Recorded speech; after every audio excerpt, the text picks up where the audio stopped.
So I'm Caroline, I'm a social worker and I'm one of the service coordinators at the Clinical Hub.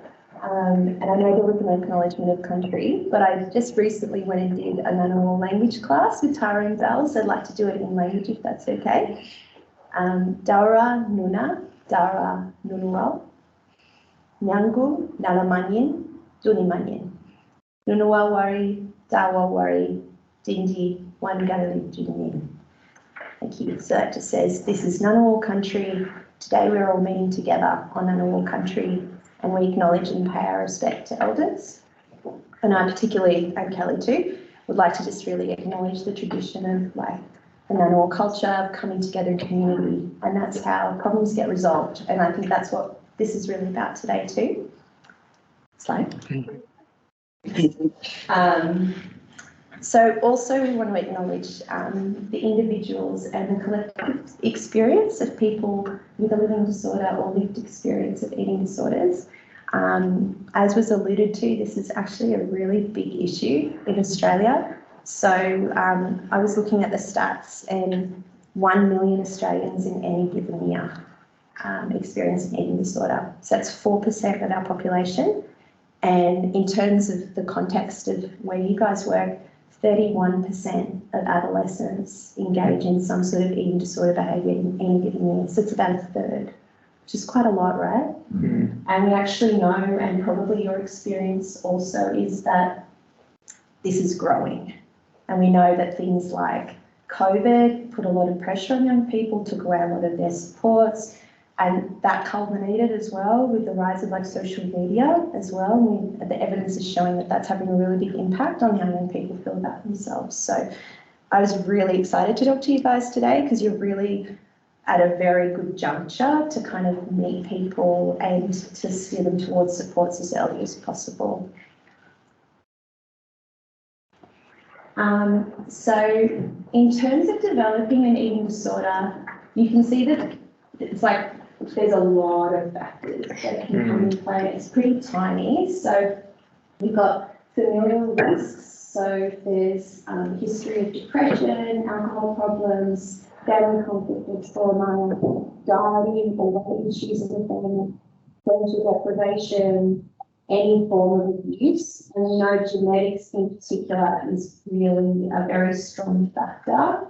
More recent research shows that genetics, the way they're explaining it is that it loads the gun. So, and then all of these other factors pull the trigger. So it's all those other things that are happening in their life that contribute to it. So in terms of societal pressures, we've got social pressures, the emphasis on thinness and shape, role confusion, mixed messages re gender roles, weight or stigma, social media, and then in terms of personal, problem-solving difficulties, low self-esteem, low mood, anxiety, perfectionism, self-critical, impulsive, fears about sexuality, sexual orientation or gender diversity, relationship problems, teasing, bullying, being of higher weight, body dissatisfaction, early puberty, and weight loss from physical illness. So there's a really big list there, but you can probably already think in your mind of a couple of people that stand out to you that you've met, and you think, oh yeah, I see this, I see that,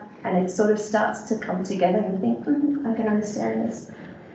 Then we know that actually, and Kelly will talk about this more, but the initial dieting is one of the biggest risk factors, and this weight loss as well. So sometimes people can have the initial dieting and actually get some positive affirmation for that too, which slowly just sort of pushes people more and more into the experience.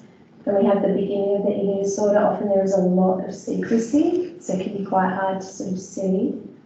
Hunger can be ignored, and there's body dissatisfaction. And then when you've got the eating disorder taking over, there is an extreme fear of weight gain, total preoccupation with food, weight and shape. So really not being able to shift focus at all, and more frequent intense disordered eating and low control behaviours and hunger. And that doesn't necessarily mean that this is only for anorexia. It can be ignored and then people can end up binging. There can be other kind of behaviours that cycle around as well. Thank you. know, look at you. It's like you know. There, is that all right? Yeah. Go for it. I'll introduce myself as well. I'm Kelly. I'm also one of the service coordinators, and my background is as a dietitian. And I actually just wanted to quickly extend on some of the stats that Caroline was saying. I recently heard from the National Eating Disorders Collaboration. They did an update on their research around the frequency of eating disorders in Australia. The number's actually now sitting somewhere between 14 and 16%. And that just really highlights the extent of the problem. It's not formally published yet though, so we haven't got it on our slide. So just following on from what Caroline was saying, particularly about the dieting, what we know, especially for females under the age of 18, dieting is the single most important behavioural risk factor that someone has, and increases the risk of an eating disorder by up to 18 times, which is huge.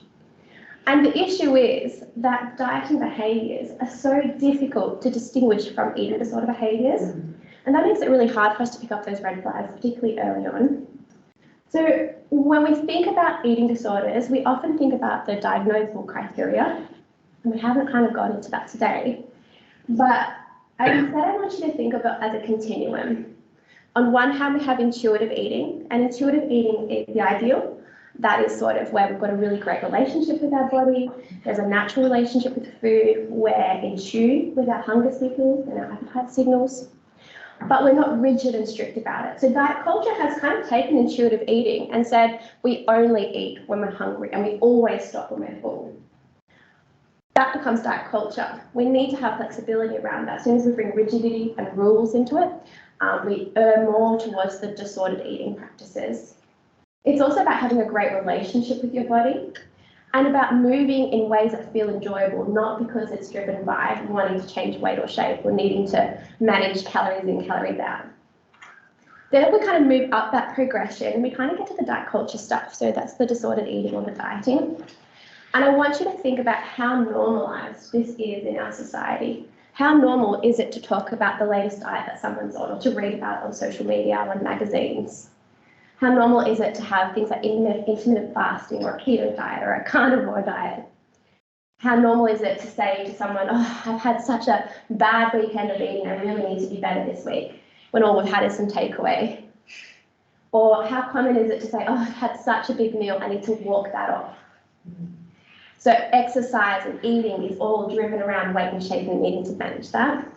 And there's a dissatisfaction with weight and shape. And we know that that tends to happen in a cycle, right? We can only kind of stick on a diet for so long before we have a build-up of a craving, and then we have an overeating episode or a binge eating episode. And what's the difference between those behaviours and that of someone with an eating disorder? So it makes it really tricky for us to pick up those early slips into an eating disorder behaviour. From an eating disorder perspective, it's when it gets kind of takes hold and it becomes someone's whole identity or their whole life.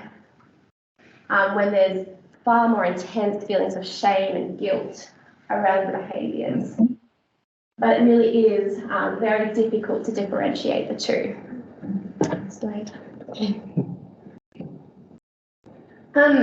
So with this focus on dieting, I think it's really helpful to consider starvation syndrome, because starvation syndrome is what influences and what has shaped the early stages of how we respond and how we encourage people to respond to managing disordered eating.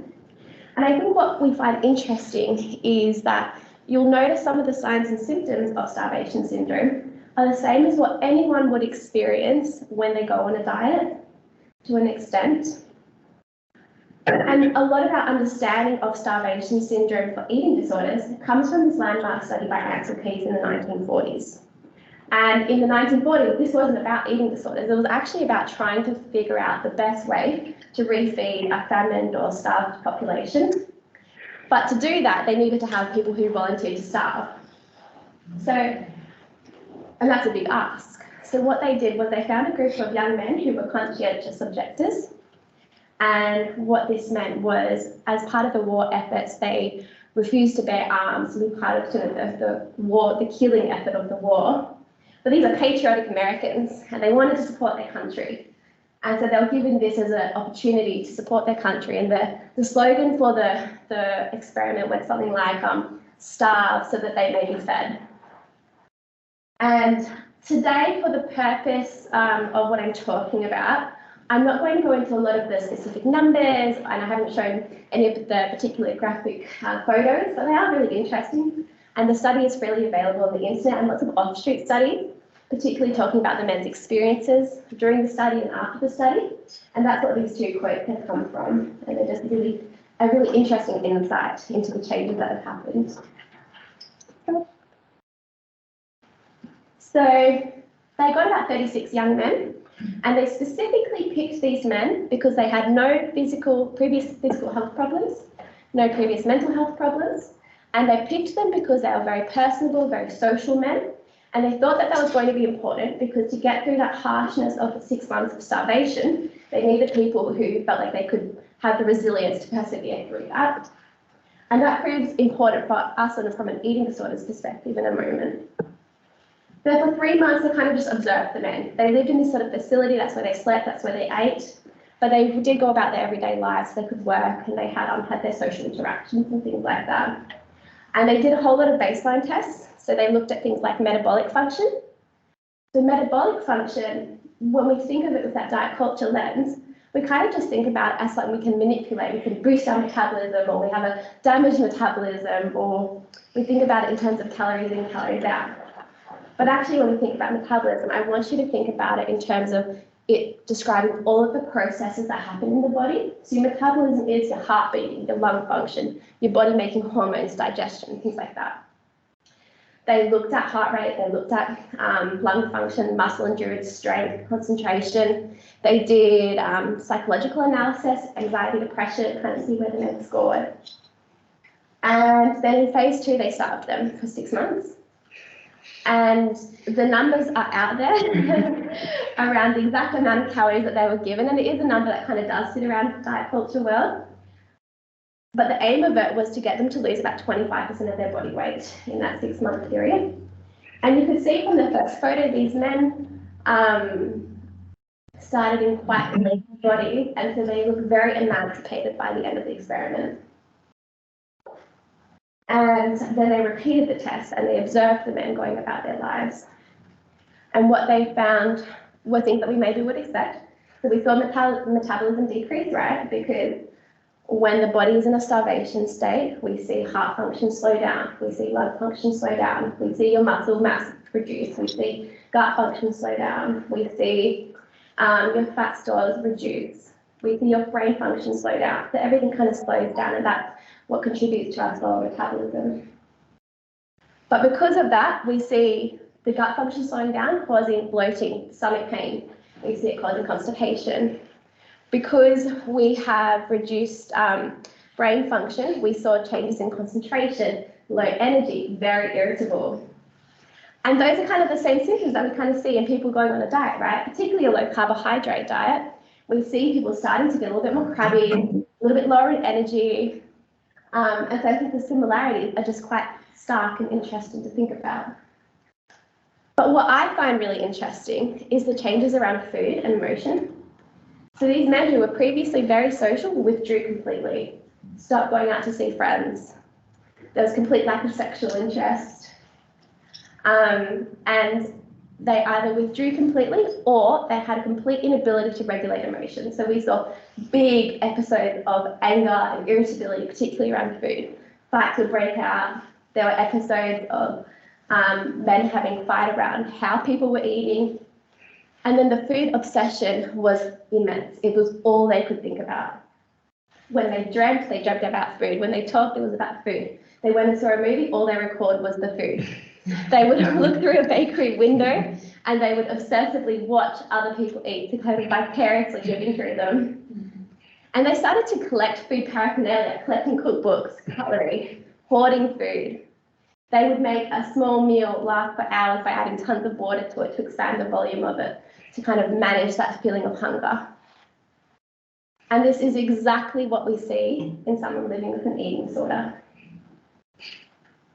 So phase 3 came around and they were able to refeed the men, which is great.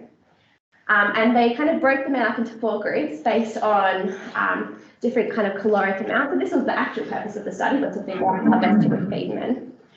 And they repeated the same test and they observed the men. And what they found was things like, metabolism restored, so heart function restored, gut function restored. But things that took a lot longer, appetite signals. These men had a complete disconnect to their ability to regulate and perceive and acknowledge their own appetite signals. So what that would look like is never quite feeling a sensation of fullness. And so if you'd previously always had a good connection to sensations of fullness to tell you to stop, well, how do you know when to stop eating? If you have unlimited access to food, when do you stop? So we had episodes of binging, and in fact, one person was taken to hospital to have their stomach pumped because they were not able to stop eating. In some of the kind of follow-up studies, the men talk about walking around with food in their pockets for 6 months afterwards because they had nearly a sense of food insecurity and always needing to feel like they had food around them. We saw initial restoration of weight happen centrally and abdominally with fat stores. And that's important for us to acknowledge, particularly working in a recovery setting, because people with an eating disorder already have a skewed image of body and already have a level of body dissatisfaction. So being able to kind of acknowledge and normalize, yes, it is really uncomfortable that we are restoring fat stores first and it is happening around the stomach, is helpful for us. And we can also say that over time that will normalize, and as the body feels safe and secure again, it will redistribute the fat stores according to their normal genetics. And the men develop body image concerns. So men who previously hadn't had those concerns develop them.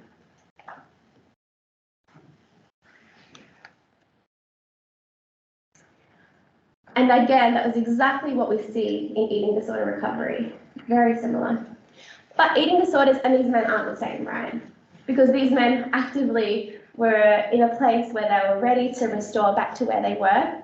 And eating disorders are tricky, they're complex, and there's often that two sides to it. So of course no one chooses an eating disorder, of course not. And also eating disorders serve a purpose for people. It serves as a way of communicating, a way of coping in a way that these men weren't experiencing. And so there is some differences that we need to consider. The brain has huge changes when there's an eating disorder that these men wouldn't have experienced. So for us normally, when we are a little bit hungry, we get nearly a sense of mild distress in the body. And when we eat, that distress goes away and we have a pleasant feeling within ourselves. When there's an eating disorder, it's actually reversed.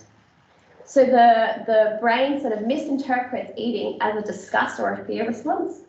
So nearly in the same way that we don't choose to feel good or relieved when we eat, someone that eating disorder doesn't choose to feel fear or disgust when they eat. It just does happen. That's just the brain's response to it.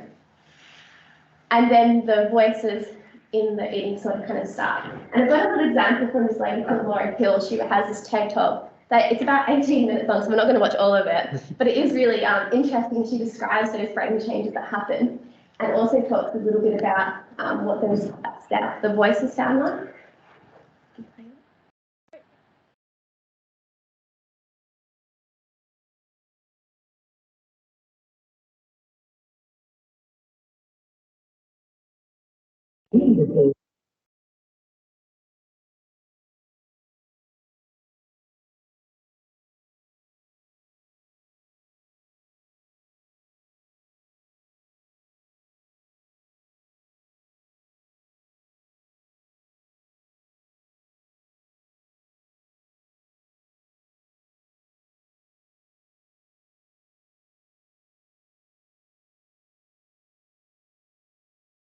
So that noise is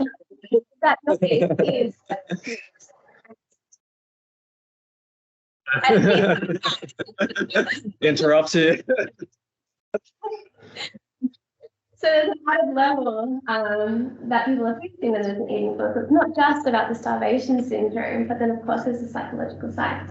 But what we know is if we can kind of heal from the starvation syndrome, the physical side effects of an eating disorder, then that leaves us space to have the cognitive capacity, I guess, to work on the psychological side. But what I think is really important to highlight is it doesn't matter what eating disorder presentation it is, doesn't matter what weight or shape someone has, starvation syndrome happens in every eating disorder. So we're not just talking about an anorexia presentation, we are talking about every single presentation. And I think it's binge eating disorder often gets kind of pushed to the side in terms of this. Without a doubt, there is not a single person with binge eating disorder who doesn't have that element of starvation syndrome. But the element of starvation syndrome tends to look so normal according to diet culture that we miss it. So the part of the day that's like I'm eating clean or I'm eating really good, that's the starvation part of the day. And then the body can only go for so long without adequate nutrition, and then it has a binge. So I think that's also really important to recognise that it doesn't matter the weight or shape of the presentation. And the noise happens in every eating disorder. There's always that intense guilt and shame around food and eating. There's always that misinterpretation around food and eating.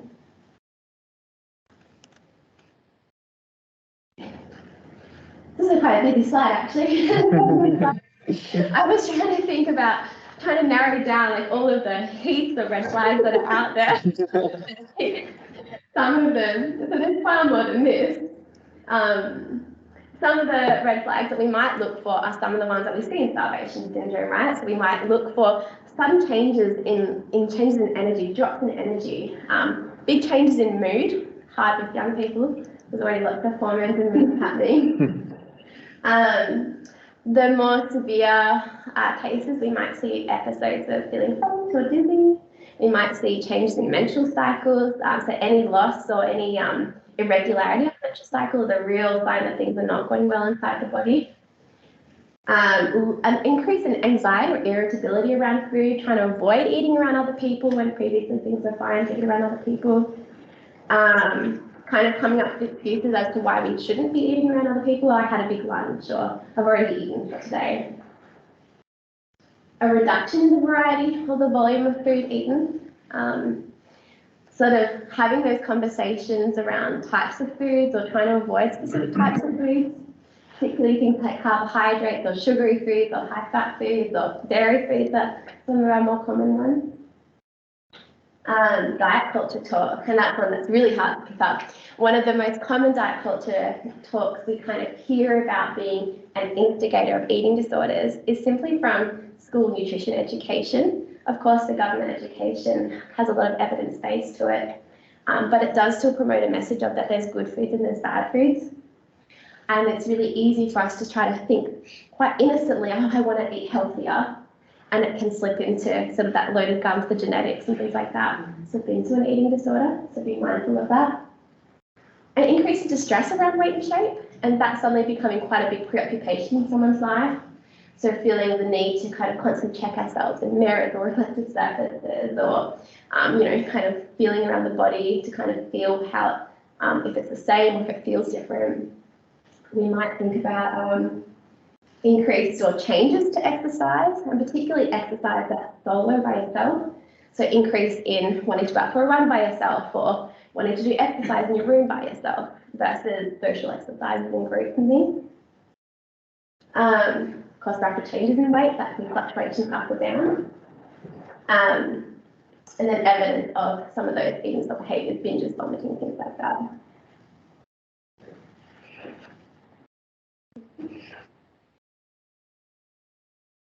Thinking about what steps we take to support someone, every single treatment that we have for eating disorders that's evidence-based starts with fulfilling the bottom of what this is called Maslow's hierarchy of needs. So this is fulfilling the bottom. So we need to restore someone's nutrition. We need to make sure that they're getting adequate rest, that they're feeling safe and feeling warm. So that's the next one. But kind of those base kind of things before we can start to address the cognitive side or the psychological side of an eating disorder. And I think this speaks to one of the really common challenges in a really severe eating disorder in a hospital is the feeling that it's just focused on my eating and restoring my weight, and it doesn't think about the psychological side of things. And the reason behind that is, A, of course, we've got a limited hospital system, but also it's so important that we restore that and we cut away all of those starvation syndrome aspects that are having a big effect on someone. Everyone's going to be different, but often when we restore someone's weight, when we restore someone's nutrition status, a lot of those starvation syndrome side effects do decrease. So sometimes some of the obsessive thoughts about food decrease. Sometimes we see better energy, better concentration, better ability to have flexibility in our thinking, to be able to think about alternative options for the body. And then we can address the psychological needs.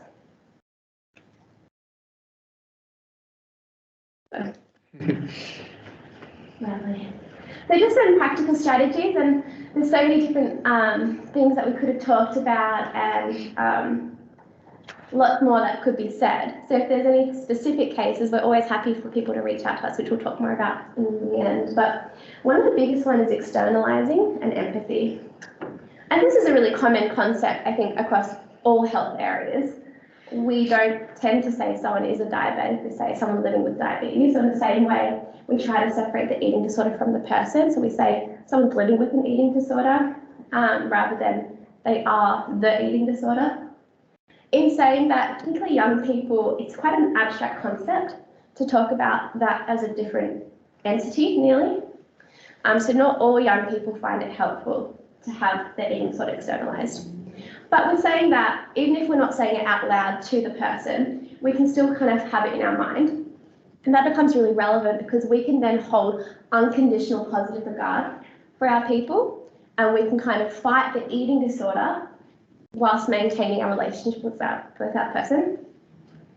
And empathy is important, it's vital, because eating disorder I feel like unlike any other mental health condition, there's such a strong hold, there's an element that eating disorder brings to someone's life that serves a real purpose in that person's life. And we can really bring empathy to that and understand that, you know, challenging the eating disorder is not only very hard, it's physical, there's psychological elements, but also it serves a purpose. Thank you. I wasn't really sure. Often when I've given a similar presentation is to lots of nursing staff who do meal support. But is meal support something that happens in your roles or in your lives? No. Some yes, some no. Okay. Residential care, maybe? Yeah. Okay. I'll go for it then. This is kind of set up. The advice has kind of been set up in a more structured meal support.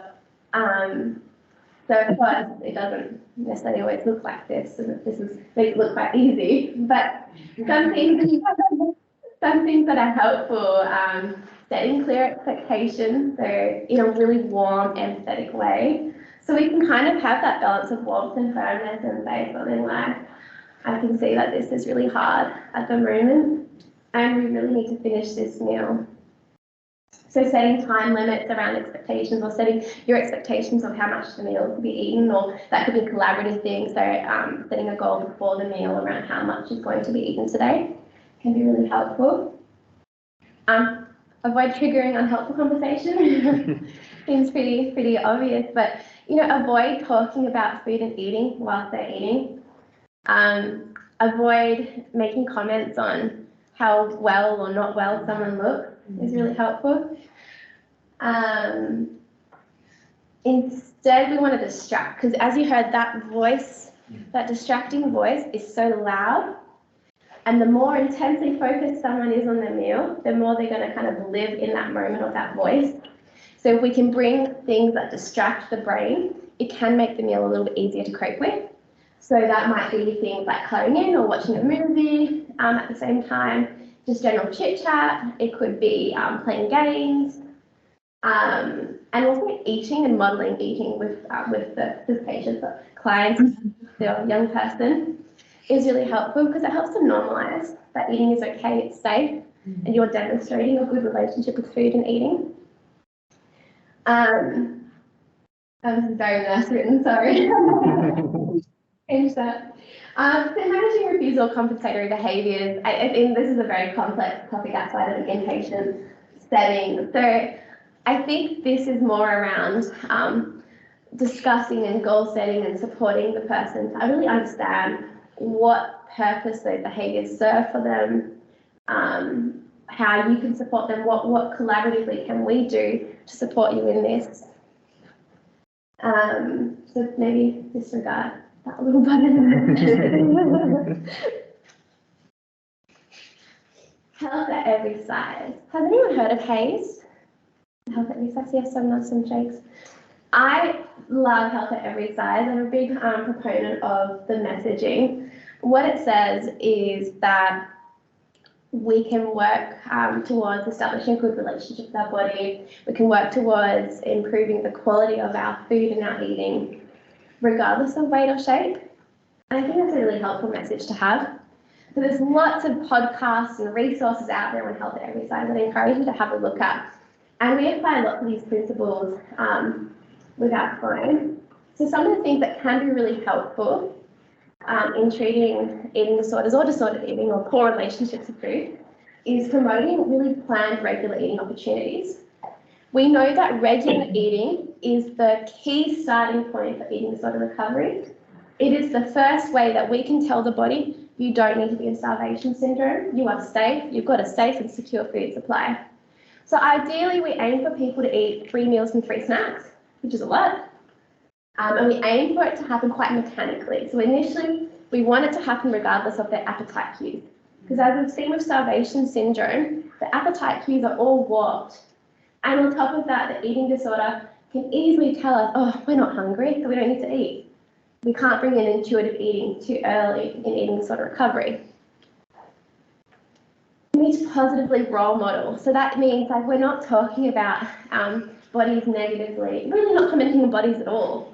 We're not talking about diet, we're not talking about our feelings, our own feelings around food and eating, where we're talking about eating in a positive way and how much we enjoy the food. We're talking about weight acceptance and weight neutrality. Our bodies are okay exactly as they are, and promoting that message. Neutral food language is sort of like trying to think of different words to describe food rather than good or bad or junk food. Words that kind of place foods in moral standing. There's some foods that are good and they've got like a halo over them. And when we eat them, we feel like we're a good person because we ate that food. And then other foods are like the bad foods and we're bad people when we eat them. We feel shame and we feel guilt.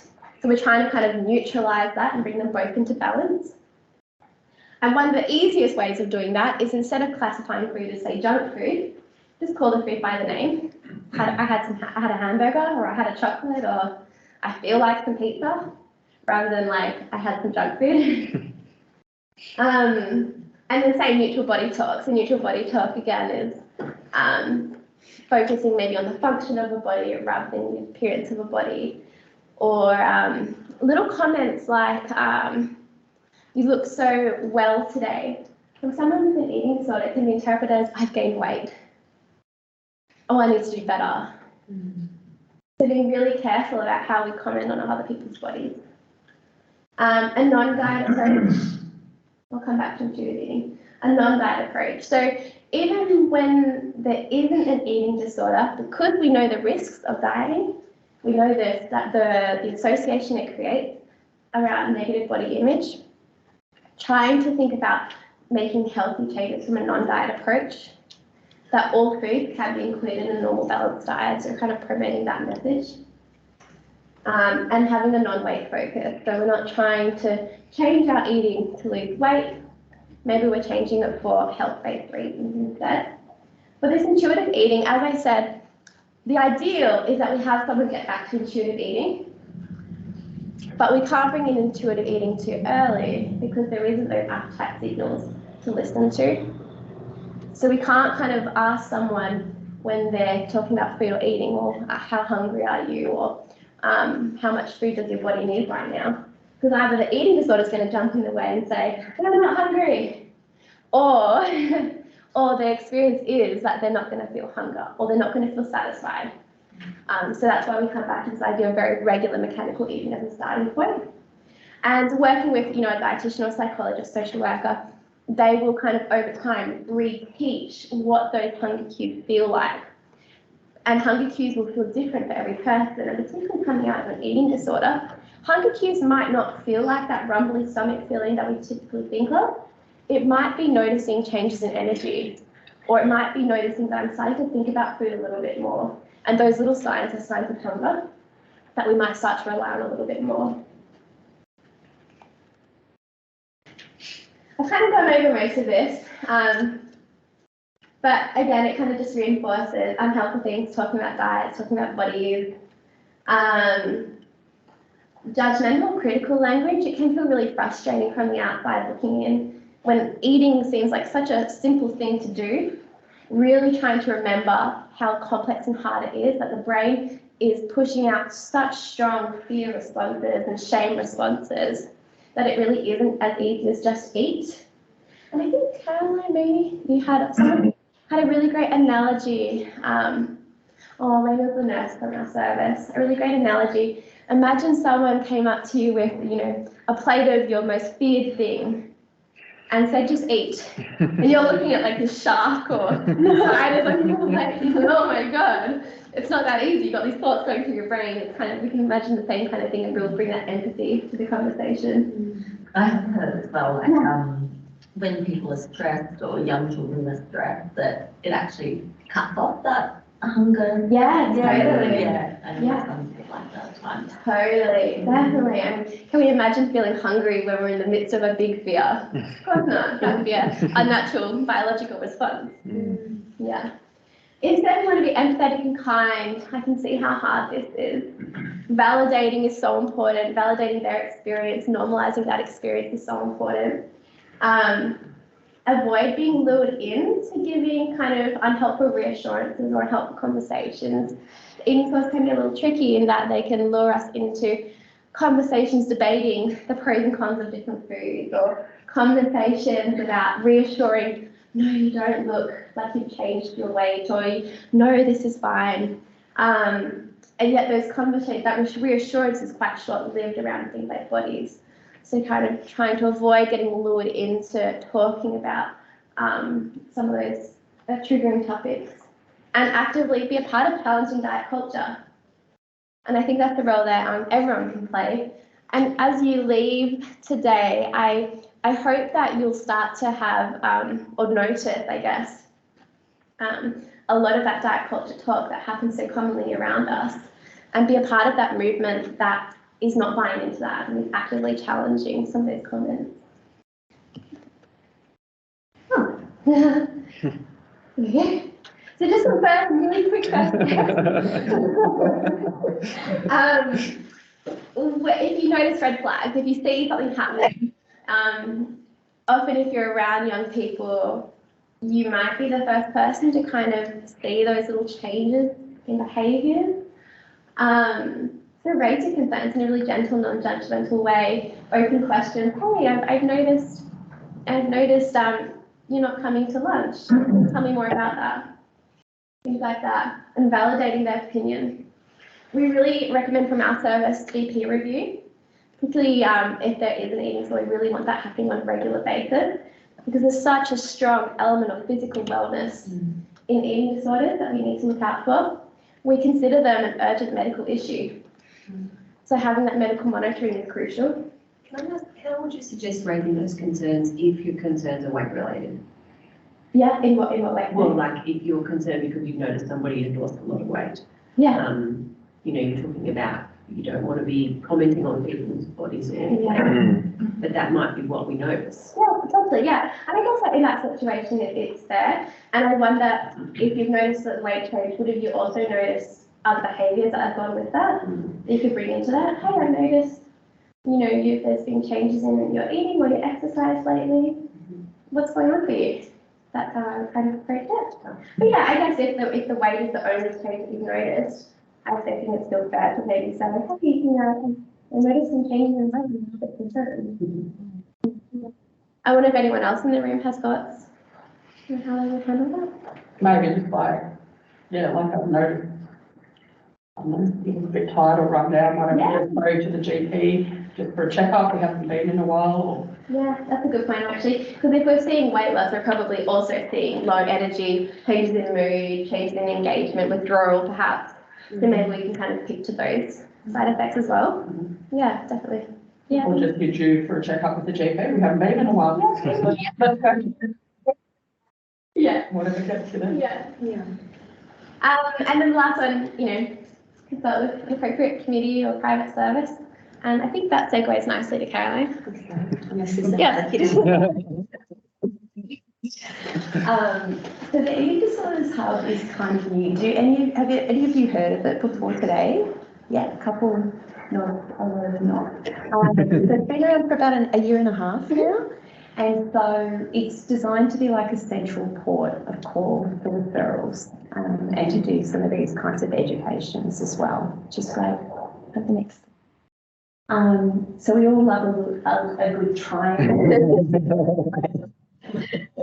And the way that this is designed is that it's supposed to look as though you can have this kind of stepping approach for both stepping down to less intense supports, but also stepping up as well. So we've got level 1, which is kind of primary care, which most of you kind of feel like you kind of fit into this sort of area. Yeah, it's like support, self-help, education, family care supports, targeted prevention, early intervention kind of space. Yeah, and then we've got our early intervention service, which is our second tier here, which has got CAMS and adult mental health, headspace, private practitioners. And we now have a service that started probably only about 3 months ago. Oh, hey. Do you want to talk about Seed real quick? That's going to talk about it. Okay. Well, we can exist. So we've got an early intervention service, which is through Catholic Faith, which we're all very, very grateful for. It provides another layer of service for people. Entry point as well, which is so important because part of the issue with our services is that there is a wait. So you can have someone really ready and then be for quite some time, which obviously has certain risks. And then we've got next layer, we've got the eating disorders program, we've got Stride program, which is a 10-session cognitive behaviour therapy treatment program, which is run by provisional psychologists who are supervised, and it runs from the City Health Centre. It's a fantastic program. It's got just as good evidence base as the longer version of cognitive behaviour therapy, with the added bonus that often people can get in there quicker, which is really great. And if it doesn't work out for them, they can go on to the longer program anyway. And then we also have parenting groups as well. So we have a family-based therapy program, which has a really good evidence base for young people, because families, when things are working well in families, are best placed to provide that support and really help people to recover through their eating disorder. But we do have other programs, of course, and approaches, because unfortunately a lot of young people's families aren't the best place to provide that support. We have also a really great group which Kelly runs, which is about supporting carers and developing their skills in both taking care of their own well-being during this recovery process, but also skills in providing that kind of compassionate but firm approach, which is actually quite hard to do. I myself sat in on one of the groups and sort of thought to myself about my own parenting and thought there's actually some really good skills in here, just generally speaking. So for people, if you've got parents who are really interested in providing that kind of support, but the young person is disengaged and doesn't want to enter into eating disorders program, they can still enter that group. So it's a really good group to know about. We call it CCSW, don't we? Yeah. And then our next tier we've got a residential treatment centre which is due to happen in 2024, which is really exciting because there's been a massive gap in Canberra. You guys have probably seen it in the media. People literally would have to pack up and go to Sydney or another place to get that residential treatment. So hopefully we'll have that soon. And then the very top tier is hospital admission. And as Kelly alluded to, it's not a very popular option for most people, but it's necessary. We know that eating disorders actually has the highest mortality out of any mental health concern. I looked up and it said between 450 and 600 deaths a year. Like, that's really sobering. That is a lot. So we want to get in as early as possible, because the longer the eating disorder behaviours are there, the more entrenched it becomes as well. And you can see, like, from the, you know, the starvation study as well, like if you can interject early, there's less concerns there. The way I like to look at it, I got from the training that I went to, and it was to look at, you know, you sort of see this young person, and when they're starting the kind of diet, they're getting into a boat and they're starting to go down this river. And as the eating disorder kind of picks up, that's becoming rougher and rougher and rougher. And as we go all the way up to here, this is where we get to like the rapids, and it's super dangerous. So what I kind of envisage is at each point here, it's like they can have someone else get on the boat with them and start rowing the other way. It's really, really hard work, but the earlier we get in, the easier it is to go back upstream and get to safety. So you have a really important and powerful opportunity to get in early and to basically, you know, maybe even pick up at some points too, to continue on that line. Someone might have come all the way down from here, but to still hold them steady and keep rowing them to safety. Yeah. So, yeah, next slide. So this one you might have to, some of you at the back might go to see all that detail, but basically this is like a flow chart of exactly what we do. So anybody can refer to the Eating Disorders Clinical Hub. Anybody. It used to be that people used to have to go through a GP and have a referral form done, but you don't need that anymore. And that's quite, I think that's excellent, because not everybody has a GP, not everyone has a GP that they can afford or get into as well. So you yourself can just call, or you can fill in a form online as well.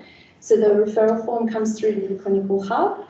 You can do it from phone, you can do it through email, and there's an online referral form. You can like just Google Eating Disorders Program Canberra and all of that will come up, so you don't even have to remember that. Basically from there, we have a number of clinicians that work in the hub, like myself, and basically we do an initial presentation review with the young person or their parent, or adult if they're a young person. And basically it's like quite an in-depth triage. So we do a review of all the eating disorder concerns, any kind of background, just trying to see whether this is, you know, the primary concern. And then we make an assessment as to whether it's appropriate or not. So if it's not, we'll talk to people about that. We'll link them in with other services. So avoidant restrictive food intake disorder has no weight or shape concerns. It's usually more of a sensory kind of concern. It can happen for young people who've got autism, all sorts of things as well. Those people are referred through Women, Youth and Children's, so they've got a dietitian and other practitioners there who do that work. So often they're one of our common no's that come through, because it is an eating concern, but it's not a weight and shape based one, which is what our therapies approach. It's just dependent on the person with the behaviour, like agreeing. Yeah, of course. Yeah. All of this is voluntary. Yeah. What about like if like a parent or carer wanted information because they suspect that that's the problem, but don't they won't engage in like kind of opportunities for them to access like education or lead group or whatever to get help, because obviously it can be quite some work to get someone with an eating disorder engaged. Yeah. In treatment. Yeah, absolutely. In my experience, I actually have had a couple where the parent has been the person who I've spoken to. And we've talked through a plan as to like what would be supportive, how you might engage, similar to what Kelly was saying, you know, talking about certain approaches, red flags to look out for, when you're immediately just taken to emergency regardless because of the risk factors, those sorts of things. So, yeah, absolutely. Yeah, because you're right. I mean, not everybody is really ready to take that next step either. With the family-based therapy approach too, initially it's very parent-focused. So if the parents were the primary concerned party, we've had a lot of very uneager, unmotivated young people come through our doors, very motivated, highly worried parents. And initially there's an approach to support them during therapy. So if the young person is seen as eligible for our service, they come in for something called a single session intervention, which is a really excellent appointment. So it goes for an hour and a half. It's with one of our clinicians, myself included, and it was basically the setup of this was designed so that people could actually get started, because it's not at all unusual for there to be a really long wait for eating disorder programs, and so people would come in and they'd be motivated and then they'd lose motivation and drop out at some point because they had to wait such a long time, or their deterioration would amp up and they'd have to go further and further up that triangle. So the single session intervention is a structured session where we work with the young person and their family to really talk about some of the psychoeducation that supports them. We talk about the starvation syndrome, we talk about, you know, regular eating, we give them the basic foundational structures so they can start to understand what's happening here and what can I do. And we look at developing a goal with the young people, the family. We might talk about like, how can we get morning tea happening? Where are we going to put this in place? How would you like to be supported in this environment? Like, can we get in touch with the people involved with you so we can create this kind of circle of support? And it's not at all unusual after these sessions for us to be in touch with like school or other people that they've given us consent to be involved with, so that people are all on the same page. And it basically starts providing kind of a really nice structure so that even if they are on our wait list, which they probably would be for a little while, we can contact them during that time and say like, where are you up to with this? You know, and basically we prioritise our waitlist calls as well, like red, yellow and green, depending on how at risk they are. So with this SSI, the single session intervention, we also look at, well, what sort of structure of support from there? What waitlist are you going to go on? Is it going to be family-based therapy? Is it going to be an adolescent cognitive behaviour therapy? Is it going to be STRIDE or SEED? And then basically we provide support and link people in. We provide information to the GP, but we also follow up with the GP ourselves to get the referral, because we need a GP review. We need physical workups to make sure that they're not in need of getting hospital admission. And also we start to basically identify that the GP is like central to the care, because we need that physical review pretty regularly. For some people who are really high risk, that's like weekly, and for others it might be fortnightly. So then they continue on and get through to a program, and then treatment starts. So we also have other things that are available while they're waiting. We have a cognitive behaviour therapy group that runs every Tuesday, and so people can come along to that if they wish, and that provides an opportunity to start as well. And we provide consultation anywhere. So your young person doesn't have to be at all happy or like open to the idea of support. You can call like anonymously, talk to us about their case. If you have any concerns, if you've got parents, if you want to steer them towards us, just call or email. Like, there's no silly questions. We'd rather get in early as well, because you never know, it might have been the very beginning of something and you actually said something or did something that steered that away as well. So, you know, we just want to make sure that you feel as comfortable as possible to get in touch with us. If we don't know the answer, we'll ask someone who does as well. So just feel free, because I know there's a lot of young people I know that I've met where there's a lot of complexities, and it's like, is this the depression? Is this trauma? Is it all of these things? You know, like it can be really hard to put together a bit of a picture. So we don't want you to feel alone in this. For a lot of people, eating disorders feel a little bit scary. You know, I know when I first started with the team, I thought it was a little bit scary, especially with the mortality rate and everything. But, you know, it's super, we have such a great ability to get in early and do some good as well. Caroline, did you mention, what's the age group? Like how young, or is it all ages? All ages. I'm going to do that on the next slide. Sorry.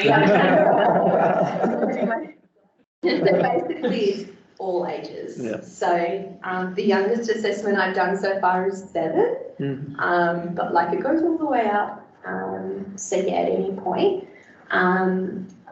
So the people who we see is people who have our primary presentation of an eating disorder, so it's weight and shape based. But if you have a person who does have that avoidant restrictive food intake disorder and you're not sure, you can still refer and we can do the assessment and go from there, because it can be a little bit hard to know. So we do need a level of motivation to engage. And often, I think, for the people who we see anyway, there's a level of like not being happy about what's going on. So if you can find what that element is, and I know that Youth Focus is so good at this, but like connecting to like what they really want out of life. Like, what do you really value? What do you want next? Because health is a foundation. So you've got on the one hand, this is really hard, and you have this really strong fear and concern about your body, your weight and shape, and there's this other part of you that's really keen to like live a life and to not have this intensity. For some people who I've talked to, it's just been like wanting to reduce the noise. They might not want to actively work on gaining weight, but they're like, I'm so sick of just always thinking about food. Yeah. So just trying to find that little link and holding that. So you've got this and you've got that. Well, let's just see. Maybe working through this will get us to that next point where that can just be that little bit better. So we need people to be a current resident for ACT, which is problematic, makes it hard.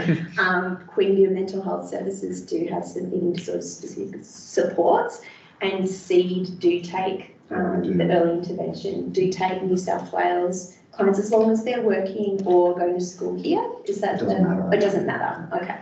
Yeah, so there you go. So they're great. As long as they can come into the sessions. Yes. After the session. Yeah, and you guys are in the city. Yeah. And it's free parking.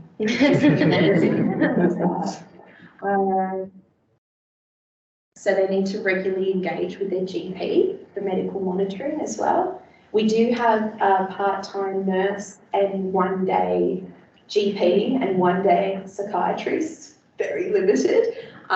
So we can provide some level of support, but they really do need to be linked in with their GP, and we need them to be medically stable. So that's where that tiered support comes in. So often when people do go into hospital, it's really just to get that medical stability, and it can be very traumatising for people because one of the things about eating disorders is that kind of wanting control and wanting to feel safe through that level of control, and when they come into hospital, they lose that. So knowing that's a kind of high risk time for young people too, and they may need some additional support from you guys when they're coming out as well, to be able to kind of work through that trauma effectively as well. Once they go to that stage of being in hospital, do they come back to your service again as well? Yeah. Yeah, absolutely. Actually, Kelly's role is as transitional coordinator, and she provides support both for people who we think might be at risk of going in and trying to like keep them out, but also once they've been discharged and while they're on the ward as well. So we have a layer of support that carries people through, and try to be as early intervention even at high risk times as we can. Did you want to talk more about that, or is that okay? That was a really good summary. Okay, next slide, please. So, these are just all our details again, and do any of you work with Canberra Health Services too, using digital health record? No, then you don't need that part. How to do an automatic referral. Sorry, you had a question? I just wanted to ask where you're based. Oh, yeah, okay. So the clinical hub is based out of Building A at the Canberra Hospital. So we're co-located with some of the CAMS acute teams. So there's no clinical rooms there, but we do a lot of our initial presentations done via phone. Then the eating disorders program is based out at Phillip Health Centre. So people will come out there to see us for the single session intervention mostly. The STRIDE program, so the short-term CBT, which is delivered by the provisional psychologist, is at the City Health Centre on Thursdays and Fridays. And SEED is at just like across from the skate park, basically in the city. Yeah. Yeah, so I think that's all of the bases that we are. But also one thing I didn't mention was that we can do like shared appointments as well. So sometimes when we refer young people, they might already have a CAMS worker, and we'll go out to their appointment and we'll do it all co-located. Or we might have special single session intervention appointments that are with like our occupational therapist, or for example with Kelly, if someone's got some complexities to like some diet concerns, or if they're like vegan, or we kind of try to match people up and put the right kind of clinicians in together so that they can get the best kind of support for that time as well. Yeah. So Carolyn, can I ask a little bit more about SEED? There's a young person over mine that live in New South Wales. Yeah. And I've just even tried to Google it or whatever. I can't actually seem to come up with much information about the SEED. Okay. Yeah, good timing. So actually, if you go into the Catholic Care website, Right. you will see it. It's not a perfect one. Just go right into it. My makeup. Didn't expect this coming in today. Good morning, how are you? Something really basic. I don't know what it is. So SEED, we're actually coming up on our 5th month, the end of our 5th month, so we're very new as well. So we're a mix of therapists, social worker, and psychs. So it's early intervention. So what we focus on is that presentations from 3 years or less. Okay. So it's very stepped up. If it's more, then we will collaborate with the hub and send them up to the hub. So that's the stepped up process that was talked about. So what we do is our model is based partly off the PREAD model from the UK. So talking about that early intervention, and I think that word hope came up before, to where we're just trying to provide hope that yes, you are being heard, and that we do want to provide the service for you. So it's that rapid intervention, it's that rapid contact. So what we do is we have an intake person, and our referrals come in. If you self-referral, it's referrals from the hub, referral from schools. Never thought about the residential side, but more than welcome in. I can provide the email address, could email us to, right? And if I'm stand corrected, I think the referral might even be on the website. But anyway, what we do is once we get that referral, we call within the first 48 hours. We make contact to the person, and then we try to get them started into service with that first assessment within the first 2 weeks. Now, just like everyone else, there's a wait list, but we've come up with a creative way to handle that. And so that intake person, which is known as the champion, she's a psych as well, will offer guided self-help. So we have that active holding for them until we can get them through to see a clinician. So we also implement family-based treatment. As I'm a little tired, as we did an intensive workshop over the weekend with Andrew Wallace. It was really good. So hopefully by, July, mid-July, then we'll really start picking up on some family-based treatment models that we're ready. So our service goes from 16 above. And as soon as we start the family-based treatment, I think what we'll do is we'll look at the age range of 13 and then above, and then engage in the family. And like I said, you know, at some point, parents or their carers have to take over because the anorexia has taken over problem solving and things like that for the young person. It was giving that power back to the parents to get the child back into a safe place, and then slowly transitioning our autonomy back to the child. Yeah, any questions? Yeah, sorry, just quickly, I think you said once you've got that family-based approach implemented, is that one not quite up and running yet? Not quite yet. No. So we just did the workshop, and everyone's geared to go. So yeah, we do need a couple of weeks to get that going. Sure. So because we have family rooms, and these guys have come over to see our family rooms, so that way we can accommodate families. So it's fairly pending quite soon? Yes. Yeah. And so, like what was mentioned, when people come through, really need that, really MDT approach. So we have to have the GP engagement. We also work with the Healthy Eating Clinic for the dietary component. And then most clients that come through are linked between our therapists or clinicians and the dietitian through recovery record and stuff. Sorry, we just had a question online. So the age group, was it from 16 or 13? 16 to above. Yep. And then hopefully by July, we're coming up. That'll go down to 13 and above. Perfect, thank you. Yeah, so we're actually surprised to see older adults come through. So I think our oldest have